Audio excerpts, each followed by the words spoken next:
Hey, greetings everybody, Gleekon here again with another episode of Lore of Warcraft. On the last episode we did some chronicles where we've kind of been touching on the end of the Beyond the Dark Portal, so we're really wrapping up the content of the Second War, and we talked about what are the orcs, what are they doing on the Azeroth side, because clearly there have to be some left. If we're going to cut off Draenor from Azeroth for the foreseeable future, although we do know that at some point it will open back up again, what's going to happen? How is there a Warcraft 3? How is there a classic World of Warcraft? How do these things come? How is there a entire Horde faction that's basically as powerful as the Alliance faction? And that's got to have a genesis somewhere, because as it stands right now, the Horde is in tatters. So stay a while and listen to chapter 27. We're going to kind of get the longer novelization of that effect. Push on, Horde warriors! We are not far! Grom Hellscream's voice cut through the din, heartening those who heard it. Rexxar spun, the battle axe in his left hand shearing through an Alliance warrior's neck, and the matching axe in his right slicing down to split another warrior from shoulder to waist. Beside him, his wolf Haratha snarled and lunged in, his massive jaws snapping shut upon a third warrior's forearm. Rexxar heard the distinctive crunch of teeth-splintering bone, and the man cried out, the sword falling from his hand. Haratha released the mangled arm and in a lightning-fast move sprang and crunched the man's throat in his jaws. They made a lethal team. Off to one side, Rexxar could see Grom Hellscream, chieftain of the war song. I cannot believe it. Literally, it's been hours. He knows. As soon as I start reading, he knows he's going to start the squeaking. Gorehowl shrieking and slicing through foes. Other Warsong warriors fought beside their leader, their chants and battle cries blending together into an eerie melody of death and destruction. Rexxar was one of the few left who wasn't from that clan, but that was not unusual for him. He didn't really have a clan, at least not one involved in the Horde. His own people, the Mach Nathal, had always been stubbornly independent. Small in number, their lives had been difficult and focused on maintaining their traditional land in the Blade's Edge Mountains, defending it against the ogres who sought to claim it. Rexxar had tried to tell his father Leorox about the dark portal the orcs were building, about the chance to find a fresh new world for the beleaguered Mach Nathal, but Leorox saw only that his son was not staying where he had been born, to fight to protect his homeland. Both had the goal of helping their people, but in the end, Rexxar had followed the Horde and been disavowed for his choice. Now it was the only family he had. But then he'd always been different. Another human went down. Rexxar glanced up, his height allowing him to see over the other warriors. Grom was right. They were not far from the dark portal. Perhaps 100 humans stood between him and his homeworld. Rexxar grinned and raised both axes. He was about to thin that number considerably. Over the last few months, the fortunes of war had swung back and forth. The Alliance had penned them in a small valley adjoining this one for a short time, but could not hold the Horde there for long. The human warriors had underestimated the will and ferocity of the cornered orcs, and Grom had led his people to freedom. They had regrouped in a place to the north called Stonnard. It had been the first outpost this Horde had created when they had come to the Dark Portal originally. The swamp, though fetid and unpleasant, held life and water, and Grom had refused to let the orcs fall into despair. They had built up Stonnard, augmented it with raids on Alliance supplies, and had eventually regained control of the portal. Back and forth the Horde and Alliance had gone, but now the little game was at an end. Grom had decided that it was time to return. No other clans had come to aid them, and while they were still a fighting force to be reckoned with, as the Alliance was discovering now, their numbers were slowly dwindling, while the Alliance seemed to breed more by the minute. Too, there was the matter of that strange device, the one the warlocks had tried to activate. They had told Grom that it would create a shield to protect them from attack and make it easier to defend the dark portal, but the thing had been designed to destroy, not to protect. Someone was ready to abandon them here, and Grom Hellscream would not let his people die because of another's treachery. Rexxar wanted to be around when Grom returned and confronted the one who had issued the order. A human charged him on horseback, sword raised high and shield set before him, but the soldier hadn't counted on Rexxar's height. Rexxar struck the shield a heavy blow with one axe, smashing it into the man while knocking the sword away with the other. As the rider was jolted from his saddle, Rexxar brought both axes up and let the man's own momentum impale him on the blades. He grinned and let loose a fierce war cry as he yanked the axes free and stepped over the dead soldier, the riderless horse turning and fleeing Haratha's snapping jaws. Sometimes it was good to be half ogre. Something flickered at the corner of his vision from inside the dark portal. He had only seen it for a second, but he'd gotten a clear impression of lightning, rolling dust clouds, lashing waves, and shifting ground. Always before, the portal had shown the other side, so he had been able to catch glimpses of Draenor during the fight, but what he'd just seen? That was not his home world. It was a place of nightmare. Another Alliance soldier attacked him then, and that brought Rexar's mind instantly back to the battle. He dispatched the warrior easily, but a handspan or two away from him, another orc was not so lucky. Clad in the robes of a warlock, the orc had the green skin of most Horde members, unlike Rexar himself, who had not joined the Horde until shortly before they invaded Azeroth. There were several warlocks here, some of them quite powerful, but their death magics took time, and things happened quickly in battle. Two warriors attacked the warlock together, and while the orc had managed to disable one, sending him fleeing in mindless terror, the other had stabbed the warlock through the chest before a nearby Warsong warrior had caved in the human's skull with a shrieking war club. Now the warlock staggered, one hand pressed to the blossoming bloodstain across his front, his skin already turning pale, sweat breaking out on his brow. Rexar merely grunted and shook his head. He had little use for warlocks, and this one had clearly not been prepared for combat. The motion caught the warlock's gaze, and the wounded orc stared at Rexar, disgust and disdain washing across his features in turn. Then he staggered forward, his other hand palm out. You, The warlock shouted. half-breed, you are not true Horde, not a true orc, but you will do. Come here. Rexar stared at the warlock, too surprised to respond. What? This warlock insulted him and then expected him to help? Was he completely mad? But then as the warlock drew closer, Rexar saw the green glow outlining the orc's fingers, and sucked in a quick breath as he felt a rare burst of fear. No, the warlock didn't want his help. He wanted Rexar's life. Warlocks could leech life energy off others, healing themselves by draining another.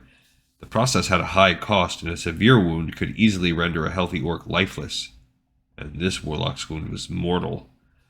Rexar tried to step back, but he was boxed in, the orcs and humans behind him too tightly packed for him to move. He growled instead and raised both axes, determined to cut down the warlock rather than die himself. But the orc gestured, and suddenly Rexar dropped to his knees, unbelievable agony racing through him. What? No longer so sure of yourself? The warlock taunted softly, stepping up close enough that his breath tickled Rexar's skin. Rexar crumbled and writhed in pain, too crippled by it to struggle. Does it hurt? Do not worry. Soon the pain will be gone. He raised his hand, slowly, deliberately drawing the moment out, and Rexar stared as the green-limbed flesh inched closer. Already he thought he could feel his energy being drawn from him, and a wave of fatigue washed over him. A fierce snarl cut through the haze of torment, and a large black blur slammed into the warlock. Haratha, no! With the warlock's distraction, the spell broke and Rexar could move again, but he was too late. His devoted wolf companion had shoved the warlock away, but in the process the orc's hand had touched Haratha's thick pelt. Rexar stared horrified as his friend shriveled before his eyes, the powerful wolf shrinking in upon himself in an instant and then collapsing, his body turning to the dust that the wind carried away. Ah, that feels better, the warlock remarked, rising to his feet and brushing off his robes. The bloodstain remained, but he now moved without injury. Your pet just saved your life, he told Rexar with a nasty grin. Yes, he did, Rexar replied softly, twirling both axes up and around. But who will save yours?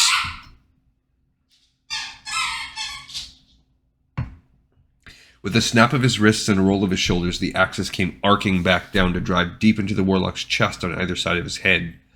Rexar had put much of his considerable strength into the blows, and the warlock crashed to his knees as the impact drove him down, the axes ripping through him and leaving him to collapse in pieces upon the blood-soaked ground. Rexar stared at the body, panting, then turned to look at the spot where the wolf had died. The rage still roaring through him and thundering in his ears. He knelt and placed his hand, wet with the warlock's blood, on the dust for a moment. You are avenged, my friend, he said softly. though I would you were still by my side. He took a breath, rose, and channeled his grief and rage into action, calling out for the warsong leader. Grom looked up, saw Rexar, and waved his hand to acknowledge the half-orc. One thing Rexar had always liked about the warsong leader, for all his savagery and violence, Grom had always given him the same respect he would show any warrior. He'd always shown Grom the proper respect in turn, but right now results were more important than manners. The portal! Rexar yelled, pointing. Something is wrong! Grom glanced at the portal just as a handful of orcs staggered through. At first, Rexar's heart lifted, thinking the Horde had sent them help after all, but then he saw that these orcs were already battered and bleeding, and that they were running rather than marching. Running as if fleeing something. Something on the Draenor side.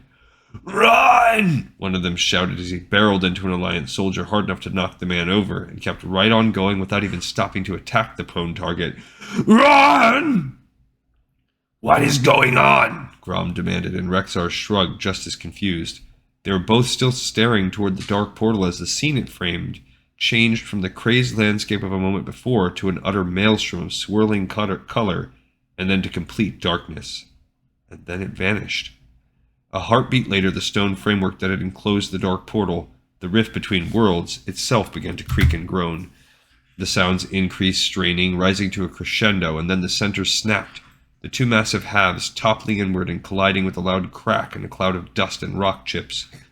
The support pillars fell next, knocked off balance by the initial impact, and Rexar ducked his head, pulling the edge of his hood over his mouth to avoid choking on the dust that billowed forth. Orcs and humans alike were scattering, trying to escape the confusion and the debris. No! Someone was screaming, and other groans and cries filled the air. For his part, Rexar was struck dumb, staring at the rubble that had once been a gateway between worlds. The portal gone? Didn't that mean they could never go home? What would happen to them now? Fortunately, one orc kept his head. We will regroup, Grom shouted, slapping Rexar on the shoulder. You gather everyone on that side. I'll get them from this side. Move toward the mouth of the valley. Rexar was jarred from his paralysis and nodded, hurrying to obey. He let the hood fall again once he was clear of the swirling dust. He could still feel the panic within, but forced it back by concentrating on the task Grom had assigned him. Every orc he saw, he directed back toward the valley's front, and whether because of his size or the axes he wielded, or simply because they were desperate for orders, the orcs all obeyed without dispute. By the time Rexar reached the mouth himself, Grom was back as well, and all the Horde members still on Azeroth were with them. Most of them looked as stunned as Rexar felt. Grom, the portal is gone, one of them wailed. What do we do? Yes, the portal is gone, and the Alliance regroups, Grom announced loudly, gesturing to where the humans were gathering in front of what had been the portal just moments before. They think we will be an easy prey. They think we will be lost and frightened without the portal. But they will be wrong. We are the Horde! His glowing red eyes scanned the crowd before him, and he lifted Gorehowl. We head north, back to Stunnard. We discover what happened to our world. We tend our wounded. We survive. Then we'll regroup so we can face the humans on our terms rather than theirs, he growled. The Alliance closes in. Will they take us? A resounding "No!" lifted from what Rexar privately feared was the last remnants of the orcish horde. Grom grinned, tilted his head back, opened his black tattooed jaw, and uttered his battle cry before he charged, his people following. That one. Grom marched up to the orc sitting huddled beside the fire as they camped in Stunnard that night. He was not dusty or bloody, and Grom knew all his warriors. Grom clamped his hand down on the orc's shoulder and yanked him backward, looming over the orc, whose eyes were wide with surprise. Beside Grom towered Rexar. As easily as if he were hoisting a child, Grom lifted the orc and held him in the air. The orc's feet kicked and flailed. The warsong chieftain leaned in close. Now, Grom said softly, a deep scowl on his face. What in the name of the ancestors happened back there? Shivering, the orc frantically told all he knew. The other orcs listened. The only sound was the orc's rapid talking, the crackle of the fire, and the omnipresent sounds of the swamp at night. When he finished, no one spoke. They simply stared, shocked beyond speech. Finally, after several minutes, Grom shook himself. So, he growled, glaring at the others and half shaming, half intimidating them into looking away, shuffling their feet and straightening up. We prepare then. Prepare? Rexar cried, and Grom turned to face the half-orc, half-ogre warrior. Prepare for what, Hellscream? Our whole world is dead. Our people are dead. And we're trapped here forever. Alone.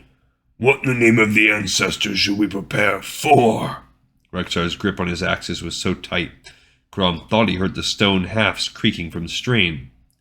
We prepare for vengeance for the dead, Grom snapped, an image of Garrosh leaping into his mind's eye once more. His son and heir. My boy, he thought. My boy. Dead, like all the rest.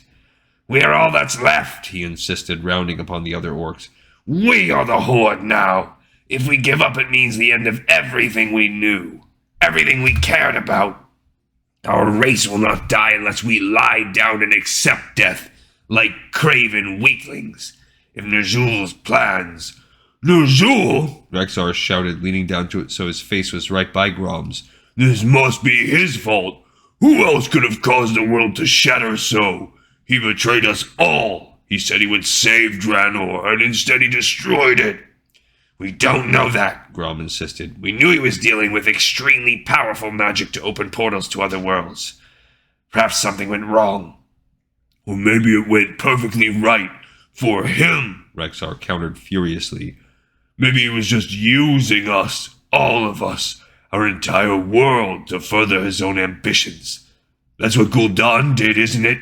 Many of the assembled orcs grunted or murmured or snarled agreement. Everyone knew of Gul'dan's betrayal and how it had cost them the Second War. And who trained Gul'dan? Rexar continued. Who taught him? Ner'zhul! Clearly the fruit did not fall far from the vine. The mutterings were louder and angrier now, and Grom knew he had to stop them before the group of warriors devolved into an angry mob. Do you not see that it doesn't matter? He stated, cutting through Rexar's anger by projecting calm. Shall we decide what we do based upon rumor and worry? Shall we pine for what could have been, or fret about what might have happened? Is this how the mighty Horde behaves?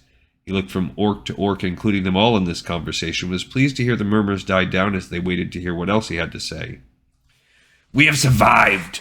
We are on Azeroth, a world full of life and food and land and battle. We can restore the Horde and sweep across this world once more. Some of the other orcs cheered his statement, and Grom used that energy to fuel his own fervor, whipping Gorehowl around over his head so its shrieking would add a backdrop to his words. Yes, the Alliance is hunting us, he shouted, and yes, we are no match for them today. But one day, and that day, soon we will be. Here we can rest, recover, and strategize. Here we will launch attacks, as we have already been doing for the last several turns of their moons. We will go strong again. We will become the predators once more, and the humans will quake with fear. He jerked his axe to a stop and held it still above his head, lowering his voice so his words fell softly into the sudden quiet. And one day we, the Horde, will rise and take our vengeance against the humans with a true and final victory. The warriors cheered and whooped and shouted, raising their own weapons high, and Grom nodded, pleased. They were all behind him again, all united once more. All except one. You have been betrayed repeatedly, each time by another orc claiming leadership, and still you continue down that same path, Rexar said softly, though his eyes burned with rage. You have no reason left to fight. Before we fought to protect our people by claiming this world for them, but they are gone. We no longer need this world. With a handful left, you could find a place the humans have never gone and claim it without shedding a single drop of blood. Where would be the glory in that? One of the other orcs shouted. Grom nodded. What is life without battle? He demanded of Rexar. You're a warrior. You understand that. Fighting keeps us strong, keeps us sharp. Perhaps, the half-breed admitted. But why fight when there is no need? Why fight just for its own sake? That is not fighting to save anyone, or to win anything, or even for glory. It is fighting from sheer bloodlust, from love of violence alone, and I am sick of that. I want no part of it. Coward! Someone shouted, and Rexar's eyes narrowed as he straightened to his full height, the twin axes rising to shoulder level. Step forth and say that, He challenged, his voice an ominous rumble. Step away from the rest where I can see you clearly and call me a coward to my face. Then see whether I shrink from a fight. No one moved, and after a second Rexar shook his head, a sneer on his heavy features. You are the cowards, he proclaimed, spitting the words down upon them. You are too afraid to live truly, outside the shadows of lies and promises you have been bought with. You have no courage and no honor. That is why you cannot be trusted. The half-orc's shoulders slumped. From now on, only the beasts will I trust. Grom felt a mixture of emotions as he watched the towering warrior depart. How dare Rexar abandon them now when they most needed to stay together? At the same time, who could blame him? He was not even part of the Horde in the normal sense, for the Mach Nathal were ever reluctant to leave the Blade's Edge Mountains. To the best of Grom's knowledge, only Rexar himself had responded to the Horde's plea to fight during the First War and then again during the Second. And what had it gained him? He had lost his world, his people, and even his companion, the wolf. Was it any wonder the half-orc felt betrayed? No one walks away from the Horde, someone insisted.